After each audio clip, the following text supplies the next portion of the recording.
Students, our next chapter is chapter 3 from the book Contemporary World Politics, US Hegemony in World Politics. So we'll start this with the meaning of the word hegemony. Hegemony का मतलब क्या है, हम इस chapter में पढ़ेंगे क्या. In this chapter we are going to read about the status, the presence of US in whole world. किस तरह से US पूरे वर्ल्ड में अपनी जगह रखता है. अब हम आते हैं हेजेमनी पे. हेजेमनी है, इसका हम बहुत सिंपल एक वर्ड बोल सकते हैं, डोमिनेंस. डोमिनेंस यानी दबदबा. यानी कि अगर हम यूएस के रेफरेंस में बात करते हैं, यूनाइटेड स्टेट्स के, तो किस तरह से पूरे वर्ल्ड में यूनाइटेड स्टेट्स ऑफ अमेरिका ने अपनी वजूद, अपनी जगह बना रखी, अपनी पावर बना रखी, अपना डोमिनेंस बना रखा है. चाहे वो किसी भी तरह से हो, चाहे वो इकोनॉमिक हो, चाहे पॉलिटिकल हो, चाहे कल्चरल हो, चाहे मिलिट्री में हो, हर उसमें यूएस जो कंट्री है वो एक तरह से सुपीरियरिटी रखता है, बड़ा वो है वो, और सारे कंट्रीज़ में उसकी डोमिनेंस है पूरे वर्ल्ड में. यही है हमारा इस चैप्टर का basic concept. So we will start the chapter with the proper definition of hegemony.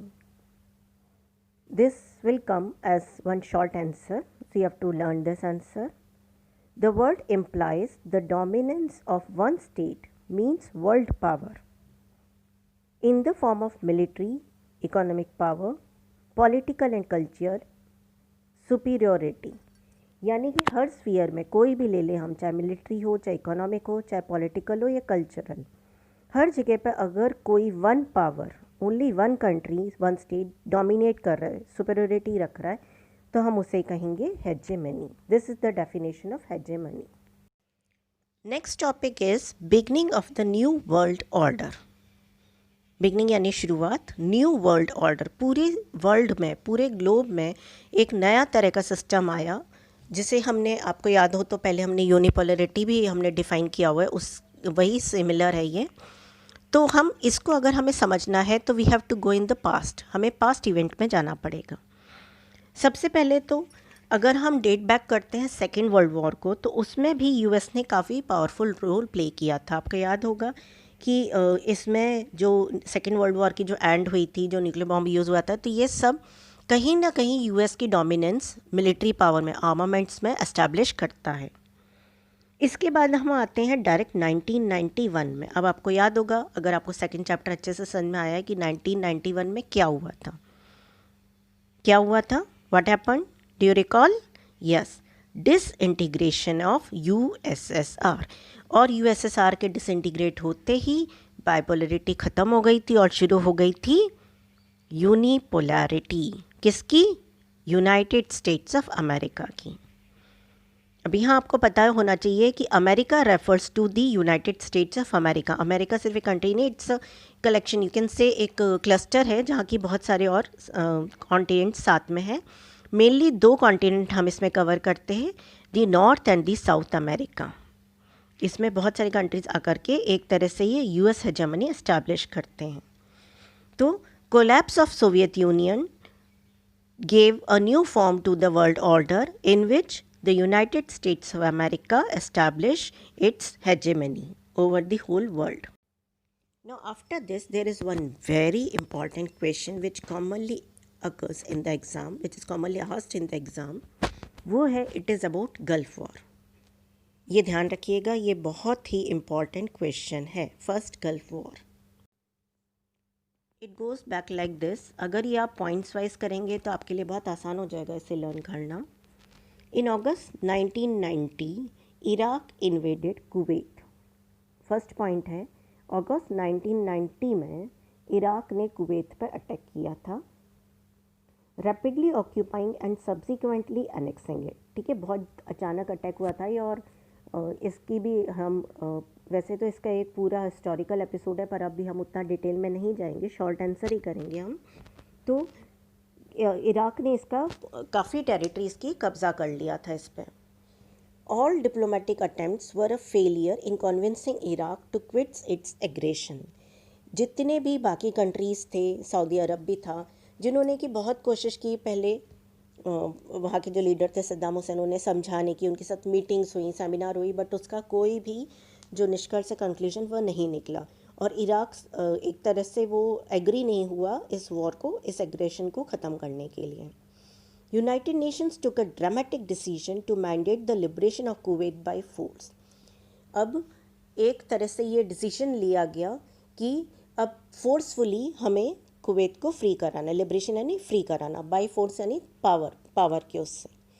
A massive coalition force of 6,60,000 troops, कितने थे? 6,60,000 ट्रूप्स फ्रॉम 34 कंट्रीज़, यानी कि पूरे वर्ल्ड में से 34 कंट्रीज़ की एक मिलिट्री ट्रूप बनाई गई और वो ईरान के अगेंस्ट लड़े एंड डिफीटेड इट, और यही थी हमारी first Gulf War. This operation which was called Operation Desert Storm was overwhelmingly American. ठीक है, अब ये जो पूरा एक ऑपरेशन कैरी ऑन हुआ था, इसको पूरी तरह से अमेरिकन कहा गया। इसमें ये भी माना जाता है कि जो मेन पावर थी, जो बाकी कंट्रीज़ तो थे 34 कंट्रीज़, लेकिन जो मेन जो इसमें लीड कर रहा था कंट्री, वो था कौन सा था? United states. ठीक है, और उनकी जो मिलिट्री भी उस वक्त काफ़ी डेवलप थी, सोल्जर्स भी, आर्मी भी, हर तरह से वो वेल प्रिपेयर्ड थे। और यही कारण था कि सद्दाम हुसैन को, यानी कि इराक को कहीं ना कहीं बैकफुट पे आना पड़ा, and they were defeated and they were forced to withdraw from Kuwait. That was the detail of first Gulf War. अब इसमें हमें कुछ और भी चीज़ें पता चलती हैं, जो कि आपके अगर बुक हो तो पेज नंबर 34 पे बहुत इंपॉर्टेंट पॉइंट्स दिए हुए हैं। The first Gulf war revealed the worst technological gap that had opened up between the US military capability and that of the other states. Military में जिस तरह से US ने एडवांस टेक्नोलॉजिकल डेवलपमेंट कर रखे थे, तो उसके कंपैरिजन में बाकी कंट्रीज़ कुछ भी नहीं थे। The highly publicized use of so-called smart bombs by the US led some observers to call this a computer war. Widespread television coverage also made it a video game war, with viewers around the world watching the destruction of Iraqi forces live on TV in the comfort of their living rooms. अब यहाँ पे जो दो short answer हैं, बिल्कुल ये आपसे MCQ में पूछे जा सकते हैं। एक तो इसको कंप्यूटर वॉर बोला है और एक वीडियो गेम वॉर, और उसकी रीज़न भी है और साथ साथ में ये आपको लर्न करना है। This is one very important short answer.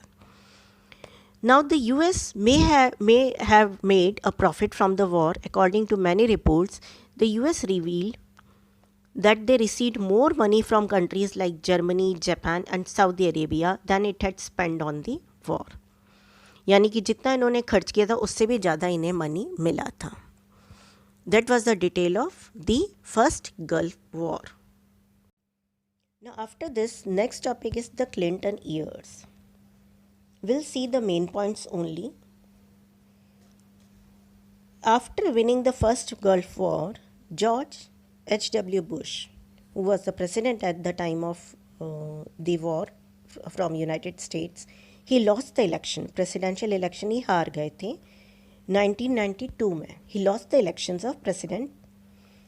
1992 में हारने के बाद जो नेक्स्ट प्रेसिडेंट बने थे वो थे विलियम जेफरसन क्लिंटन, जिन्हें कि कॉमनली हम जानते हैं बिल क्लिंटन नाम से। He became the newly elected president of the US इन 1992, और ये भी मानते हैं क्लिंटन ईयर्स यानी कि एक तरह से US हिस्ट्री में एक नया फेज स्टार्ट हुआ था। He focused on soft issues like democracy, promotions, climate change, world trade rather than of military power and security. यानी कि इन्होंने काफ़ी सारे डिफरेंट इश्यूज़ पे फोकस किया बजाय मिलिट्री पावर को एक्सपेंड करने के। बिल क्लिंटन वोन अगेन इन 1996 एंड दस remained in the president of the US for 8 years. He remained at the post for 8 years, 8 साल तक ये प्रेसिडेंट रहे। During these years, it often seemed that the US had withdrawn into its internal affairs and was not fully engaged in world politics.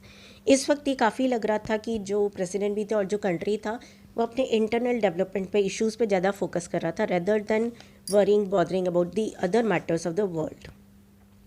In foreign policy, Clinton government tended to focus on soft issues, जो अभी हमने discuss किए हैं कि hard यानी कि military से ज़्यादा उन्होंने अपने इंटरनल मैटर्स डेवलपमेंट पर फोकस किया।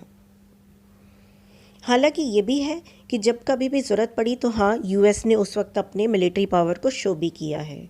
The most important episode occurred in 1999 in response to Yugoslavian actions against the predominantly Albanian population in the province of Kosovo. The air forces of the NATO countries, North Atlantic Treaty Organization countries, led by the US, bombarded targets around Yugoslavia for well over 2 months, forcing the downfall of the government of Slobodan Milosevic and the outstationing of a NATO force in Kosovo. Another significant US military action during the Clinton years was in response of the bombing of US embassies in Nairobi, Kenya.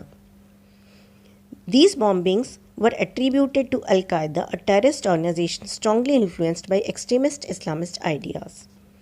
Within a few days of this bombing, President Clinton ordered Operation Infinite Reach, a series of cruise missile strikes on Al-Qaeda terrorist targets in Sudan and Afghanistan.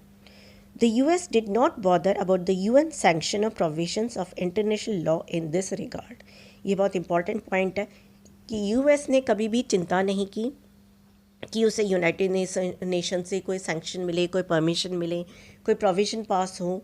जो भी उसने decision लिया वो अपने level पे लिया। It was alleged that some of the targets were civilian facilities unconnected to terrorism. In retrospect, this was merely the beginning. अगर हम एक तरह से देखें तो ये सिर्फ एक बिगनिंग थी यूएस हेजेमनी की, यानी कि United State was the whole sole power बन गया था वो, जो कि वर्ल्ड के काफ़ी सारे मैटर्स में इंटरफेयर करके उन्हें अपने लेवल पे कंट्रोल कर रहा था। This is end of part 1 from chapter 3।